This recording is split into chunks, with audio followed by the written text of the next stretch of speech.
trying to become mayor of New York and just win friends and influence immigrants. Yeah, friends. Yeah. The shape of this game is it's everybody's going to get a turn every round. Every round is a year. There are 16 years. So we're starting in I think we're starting in the year 1850 or thereabouts. And every 4 years there's going to be another election. Where one of us just had one. One of us will be elected mayor. Your how well you fare in each election is going to score you victory points. I think there's some other ways to earn victory points, but that is the primary way of scoring, is to try and do better in those elections. Winning an election is obviously going to earn you the most possible victory points, but just doing well helps you along the way.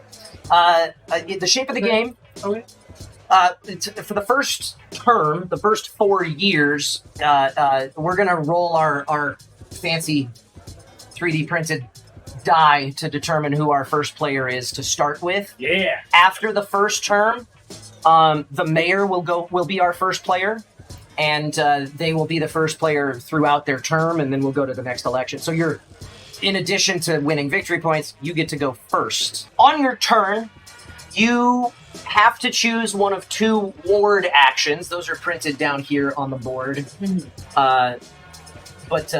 Those 2 options are: you can campaign, which allows you to place 2 of your ward bosses on any active ward on the board. And in a 5-player game, every ward is active from the start of the game. You can place them on the same ward as Dustin just did, or you can place them on 2 different wards. It doesn't matter. The other option is you can take the settle action, where you place 1 ward boss, and then you place 1 immigrant cube from the castle garden as well. And then when you do that, you will get to claim a matching political favor token. Oh, yeah. Yeah. That's mine. And you can place them in the same ward, or you can place them in different wards. That's up to you. There are other ways to place immigrant cubes. I believe that is the only one that will immediately net you a political favor token as well, is taking that ward action. Okay. After the first term, after our first election happens, there will be 2 more optional actions that you can take one or both of on your turn. I'll go over them now. We can address them again when we get to the second term. But the first one is Slander. Everybody starts the game with 3 Slander tokens. Nice. And once per term, starting with the second term, you can use one to slander one of your political opponents. There's very specific circumstances in which this happens. If I want to slander Eric in this scenario, I would have to spend a slander token. I would have to be I then have to pick a ward that I have a ward boss in, and that whichever opponent I'm wanting to slander has a ward boss in. I then have to spend a political favor token matching at least one of the immigrant cubes in that ward. Oh. I do that, his ward boss comes off the board. I then also have the option. I have the option then to spread that slander if both of us have ward bosses in the same adjacent ward, and I have 2 more, and there's an immigrant cube matching the one that I just spent a political favor token for in that ward as well, and I have 2 more political favor tokens to spend. I can spread that slander to an adjacent territory and get that guy out of there. Monster! I think you're the monster. That That was- Slander. Very specific situation. Very specific circumstance Very in order to do both steps of that. The other optional action starting in the second term is taking using your political office's special power. Because when we get to the first election, whoever wins the mayor's office will then appoint everyone else at the table to a different political office. That seems like a real easy way to get usurped. There's 5 different political offices. Once somebody gets elected mayor, the other 4 players will be appointed by the mayor to one of those other 4 political offices, and you'll get to take that power on your turn if you want to as well. The mayor doesn't get any special turn-based powers because they get plenty of other benefits from being the mayor. The deputy mayor gets to just take a free political favor token of their choice every turn that they are the deputy mayor. The council president has the option of using one of these 2 gavel tokens that they'll get. If you're the council president and you still have at least one of these tokens, you have the option on your turn of putting it on one of the wards on the board. That prevents anybody from doing anything to that ward in terms of adding or removing. You can't splinter him?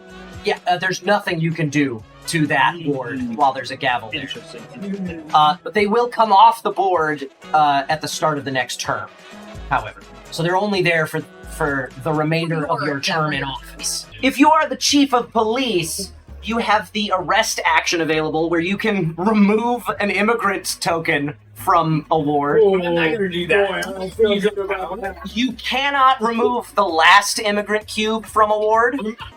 Lastly, if you are the precinct chairman, you have the power to move an immigrant to an adjacent ward. Again, if you are using the precinct chairman's ability to move an immigrant cube, it can't be the last immigrant cube in that ward. At the end of every 4th year, we will have an election where we will start in Zone 1, Ward 1, and follow the arrows, resolving votes, who wins each ward.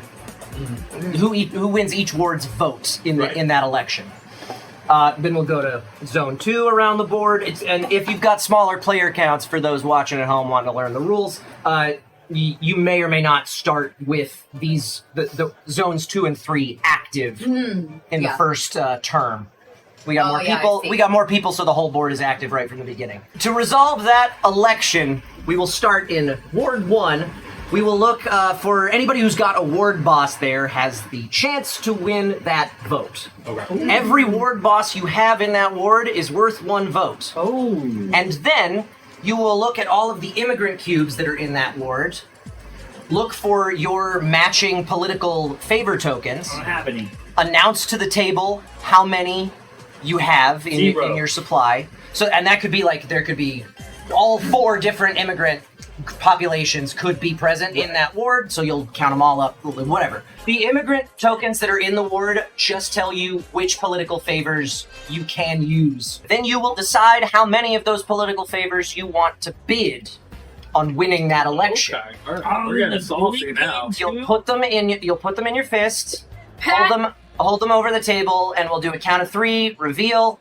And however many political favor tokens you bid are added to your vote total. Okay. Oh. And are all, no matter whether you win or lose, all of those political favor tokens are spent. Okay.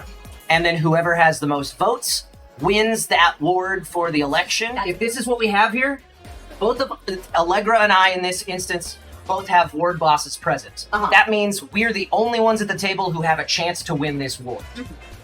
Now, I didn't want it anyway. Each one of these ward bosses, each one of these ward bosses is already worth 1 vote. Okay. Then we will look at these immigrant cubes. So in this example, we're only looking for green political favor tokens. All the rest of our political favor tokens are meaningless for this particular election. We will announce to the table how many we have that match immigrant cubes in this ward. Okay. And then we will decide how many we're bidding. Okay. We'll reveal. We'll add that many to our vote total, and then whoever has the most votes between ward bosses and political favors wins that ward for the election. Okay. When I am mayor of New York, the rats will be allowed to. In the event that, just as an example, in the event that I won that election, all but one of my ward bosses gets removed from that ward. Everybody else's ward bosses get removed from the ward. In the event of a tie, no one wins the ward. Okay. So all the ward bosses get removed in that instance. Then we will continue resolving votes for every ward on the board following these arrows through the zone. For wards 1 and 2, there's special icons here. Once you've resolved those elections, whoever wins that ward gets to then add a immigrant cube of their choice from the bag Okay. anywhere on the board. Any bag? Any color of your choice to the board. Cool. And that could and anywhere on the board. So maybe you've got some Italian political favor tokens, and you really want to win Tammany Hall's ward election. Mhm. So you'll win this election just to put an Italian cube there. Wards 4 and 7, you will get to, if you win the vote in those wards, you get to claim a fresh political favor token of your choice. Once we have resolved every ward during the election, we will count up, first off, who has the most, you'll look at all of the wards that you have a ward boss in at that point, and count how many Irish immigrants are in those wards. Whoever has the most will get, I believe it's 3 Irish political favor tokens, and you will become the leader of the Irish immigrants for that term. And you'll put a ward boss on the board right there. Then we'll do the same thing for the English, the Germans, and the Italians. Then you will count up how many wards you won in the election. You're going to get 1 victory point for each one of those wards. Tammany Hall is worth 2 victory points. And whoever won the most wards becomes the mayor for the next term. And then And they will, and then they will assign political offices to everybody else. They'll also gain an additional 3 victory points, and they will be the first player for that term. There are tiebreakers for mayor, and it is so if there's an equal number of votes for 2 or more people, you're going to count up how many unused political favor tokens you have. makes sense. If that's still a tie, then you'll go to who has the most Irish political favor tokens. Oh! And then it'll be English, then German, then Italian. So the Italians are at the bottom of the list, huh? It's based on the fact that there were more Irish immigrants in the city at this point in time. I'm just saying. If somehow none of those tiebreakers break the tie, Then we fist fight. whoever the previous mayor was stays mayor. And at the end of the game, whoever has the most victory points wins. Hey, thanks for hanging out. If you want to spend more time with us, do us a favor. Hit that like button, hit that subscribe button, and most importantly, head on over to twitch.tv/BNB Tabletop and give us a follow there. We play board games live every Sunday night at 5 p.m. Pacific Time on a show we call The Board and Barrel. And we like to keep things interactive. You guys can influence what happens throughout the course of a game with our Buff and Nerf house rules. You can also make predictions on how things are going to pan out, play virtual bingo for a chance to win a free board game of your own, and heckle us and stuff from the chat. Thanks again for watching, and we'll see you Sunday night.